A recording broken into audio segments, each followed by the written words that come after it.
Okay, we're going to talk about discontinuous change. But let's start by talking about two kinds of change: continuous or incremental change, and then discontinuous, which is very abrupt change. So what do when we say continual change, what are we talking about? Well, continual change really implies kind of a continuity, things that sort of stretch out over time in a fairly predictable manner. They're incremental changes. They're not really drastic. They're kind of building block changes. And so you have, when there's in this kind of continual change, you have sort of expectations that, things will change, but they're going to change in a fairly predictable fashion. Uh, in our own lives, we'll say, putting the work in. I put the work in and I got the results that I expected, right? So, there's lots of examples of this in nature and in our lives. A child is born and we sort of predict, what size they're going to be, you look at a 5-year-old and he's, 4.5 feet tall. You say, wow, what a huge kid. He's outside of the expectations in terms of his size, because we have kind of a sense of how physical growth takes place. We don't expect a 10-year-old to be, 6 feet tall, or 1 foot tall. We kind of have this sense of how physical growth takes place. And that's the case. We look at a tree or a flower, and we have kind of a sense of how that incremental change is taking place. We have it in kind of intellectual skills. We see, I worked all year on my vocabulary, and I had a 5,000 word vocabulary, and at the end of the year I had a 7,000 or 8,000 word vocabulary. So that's it. Every week that I worked on it, I got better. People take language courses, and at first they can't pronounce any of the words in another language, and at the end of a few months they're speaking sentences. That's the kind of incremental change that we expect when we work at something and we get better. Our skills improve as we go along. Well, and we're told, a lot of time, put in the work. If you work hard, you're going to see these improvements. You can predict these improvements, right? Well, what does discontinuous change look like? Well, that's when those expectations that you have are really kind of go sideways. And we have some examples. If you hold up a block of ice and you put a candle under it, or some kind of a heat source, it doesn't appear like anything is happening at all.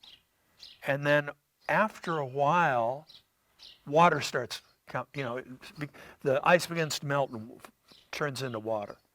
Well, that's a discontinuous change in the sense of you might run over and say, well, this one isn't melting, and go to another one, and go to another one, and go to another one, and nothing would ever happen because you haven't waited long enough for the discontinuous change. You put water in a kettle, and you wait for however long it is before the water boils, and when it boils, what happens? Steam. That's a discontinuous change. It's changed from one form to another. Water and steam behave quite differently. But all of a sudden you put the energy in, and then all of a sudden, boom, there's this shift. This discontinuous change. An earthquake, okay? Maybe something that's going on for centuries under the earth. Things are changing that we can't see, and all of a sudden, boom, have this huge earthquake. That is definitely an abrupt change, which is startling and disruptive. Probably 15 years or so ago, I can't remember the exact date, but in Asia there was this gigantic tsunami that wiped out about 250,000 people in just hours. 9/11 was certainly a discontinuous change in our country. We lived in a country which we never really had a major attack on our country. And like so many other countries have had. And here we had this dramatic event which really changed Homeland Security. You couldn't go on the plane anymore, unless you went through this very rigorous procedure at the airport.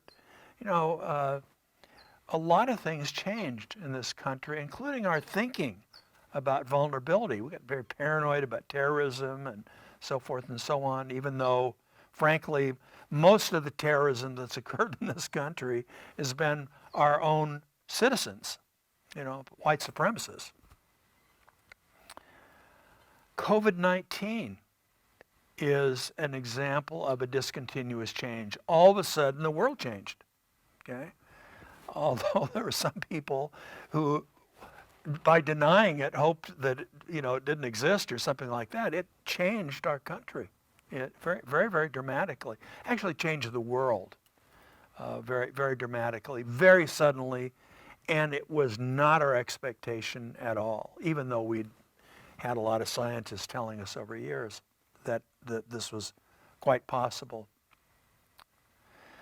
Climate change is occurring in kind of an incremental way, but it's speeding up. And what the fear is that there's a tipping point. And at that tipping point, things will shift dramatically and radically, and we won't be able to get the genie back in the box again, okay? That we will be unable to kind of control or ameliorate climate change. It'll just kind of go off the rails. So another way of language for discontinuous change, people say a tipping point, where you're going along incrementally, and then all of a sudden, boom, there's this dramatic change that's unexpected, breaks the pattern, and changes everything. We've used the term on a previous video we did, a paradigm shift. It's another way of describing a discontinuous change, where all of a sudden, like for thousands of years, people thought of the earth as the center of the universe. Then all of a sudden, that paradigm flipped due to Galileo and some other folks. And that became, to say that today would be, what's the matter? It's like the flat earth versus the globe. I mean, that was another paradigm shift, where you're one day it seems perfectly fine to think that there's an edge of the earth that you might fall off of, like the old map show, and a year later, no one thinks that way, So what does that mean for us? We know that there is what they call a time and treatment effect, that it's really been researched all over the world. The longer people stay in treatment or in a therapeutic community or something like that, the better their outcomes are lifelong. So that's what that would be an incremental or a continuous change effect. So you really see this incremental change. But we know that that's not all of it. You know, because if people just stay at Amity, but they really don't participate, they don't engage, they don't work very hard at it, that even if they stayed quite a long time, it does not guarantee they're going to do great when they leave, because they really haven't engaged. So it would be kind of like if you went to a university but you didn't go to class, okay? Just by being there, not being on campus doesn't really get it. You have to actually study and engage and work to get that time effect. But there's also the discontinuous change that is also critical. We know that there are tipping points, that there are points where it seems like with the block of ice, you're putting in all this work and nothing is really happening.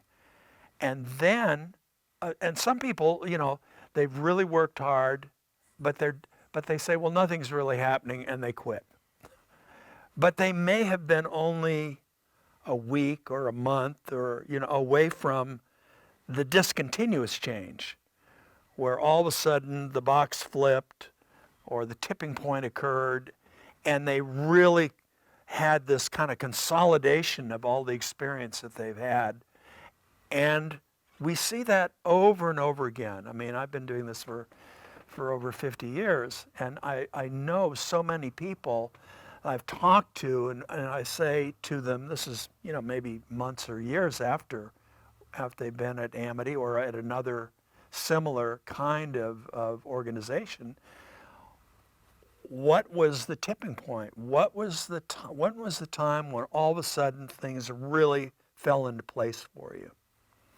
And they all invariably have one or two of those, where they have, there's words for it, an epiphany, a peak experience, a tipping point, a personal paradigm shift, whatever term you want to use. So let's look at some brief video clips of people who've come through Amity who have had this experience of both the incremental changes over time and these discontinuous tipping points in their lives. So you get kind of a picture of different people, but having that same kind of experience. My name's Arnold Ruiz. I grew up in the city of Los Angeles.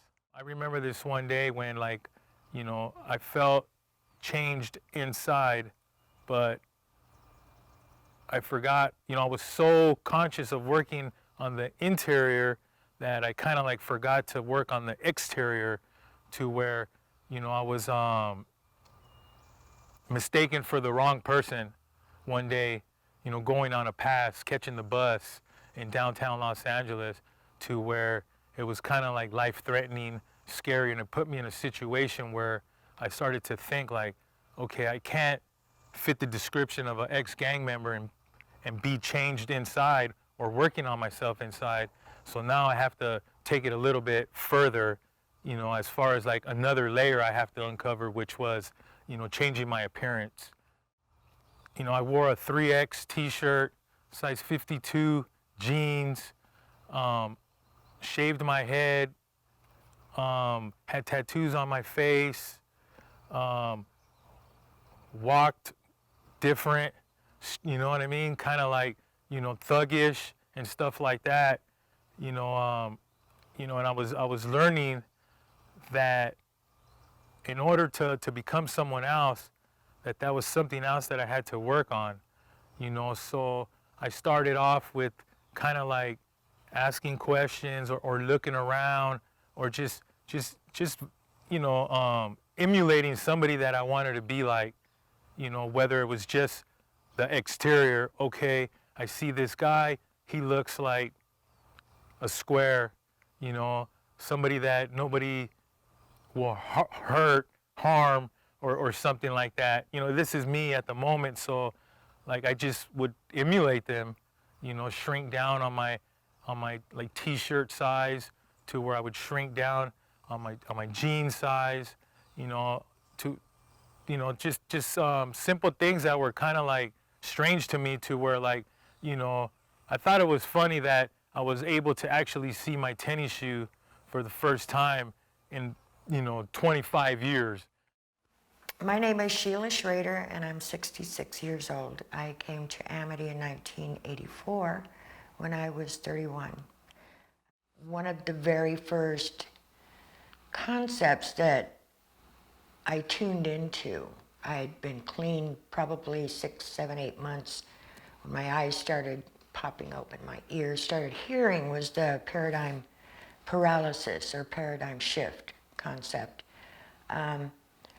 Of course, all of us are anxious to go back home to what's familiar and all of those things, but that's something that I heard, and it prompted me, and at that time it was long term, it was 18 months. So that gave me time to study these issues that had shaped me, and to look at the ideas of changing your paradigm and so forth, and time to do that. I knew I wanted to go home and show everybody my new shiny self, but I knew they wouldn't see it, really. I also knew that when I went there, I needed to have a shift in me that was going to be strong enough to navigate that environment around people I still loved, but that they hadn't changed. So all of that came to my understanding through the concept of paradigm paralysis and paradigm shift. It was the biggest thing I would say that kept me from going there and trying to, seek approval, which is what we all want to do when we go back home. Okay, my name is Peter Starks. I ended up doing the Amity Prison Project at Soledad State Prison in California. I paroled straight to Amistad in Los Angeles, South Central. It took me over a year and a half, possibly almost a year and a half, for me just to even begin to even think that this process, this change of life process, could work for me. I battled not trusting people, trying to sell me a dream that I didn't feel like I was deserving of. And then I had a lot of PTSD issues from Vietnam. So between that and just being totally ashamed of what I had become, 30 years of homelessness, eating out of garbage bins, in and out of prison for 10, 15 years. That's just the prison system, not talking about the county jail system. But today, I'm still amazed at the fact that Amity took a chance, and they hired me. I remember when they were talking about hiring me, I told them that, don't even try to sell me that dream, because you're gonna fire me the first day, because I'm gonna talk mess, I'm gonna keep it straight up, and life is not all this a bed of roses. And the only way that I know how to get down or share my story is just be straight up with the pain, the abandonment issues, the trust issues, the no self-esteem, if I had any. And here I am today helping people like me. That's the greatest paycheck that a person can give me. Everybody deserves a chance, and that's where I give back, man. I found some sense of purpose in my life, and it happened through Amity, because if Amity was a drug program, I'd be loaded standing here right now, okay? Just know that. But it's a whole person program, and I'm thankful and grateful for that. And I just think it's really important for people to understand that you need the time, and probably the most common error for people at Amity and other places like Amity is they've stopped using drugs, they're sleeping they're sleeping well, they're eating well, maybe they're exercising, and they feel better, and they think, okay, I've got it now. But they don't. They're just feeling better, okay? Because they're living a much more reasonable kind of life. But they really haven't had the incremental experience over time that's going to build the base for change, for permanent change in their lives. Feeling better doesn't necessarily mean you've done that. You just feel better. And so they then say, well, I'm done, and I'm out of here, and see you later.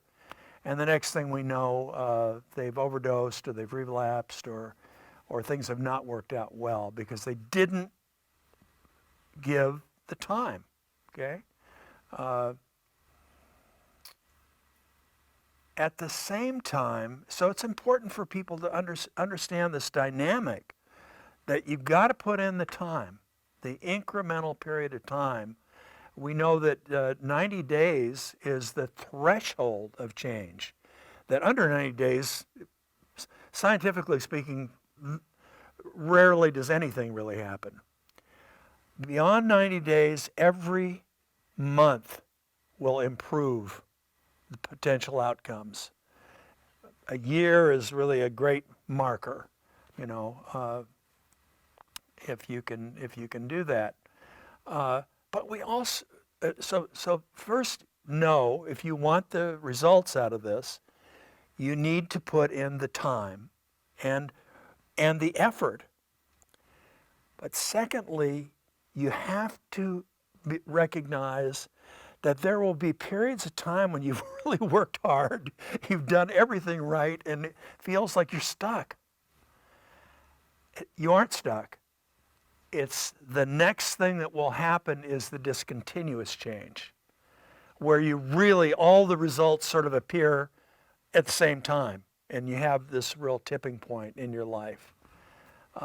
So don't be discouraged if you've committed yourself to really putting in the time, taking the time that we know it takes to build that basis for real change in your life, for that transformational process where you really have an identity change and you come away, you move on as a different person with a different identity.